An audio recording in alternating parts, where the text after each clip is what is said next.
Eliminex here. We're on this street. See the ball-faced hornet's nest? It's in November. It's clearly dead, but we recommend removing it. I mean, if you left it, it wouldn't hurt you.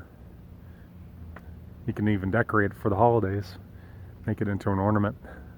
But yeah, so we just do like a trip charge.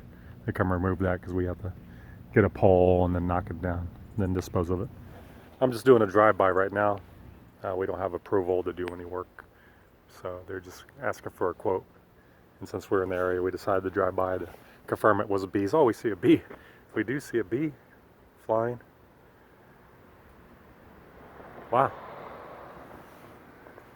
I don't think that's possible.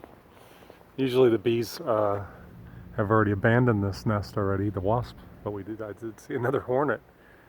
They could be in the structure, because once they are evicted from the nest, they look for shelter, and they still get food and water until they die off.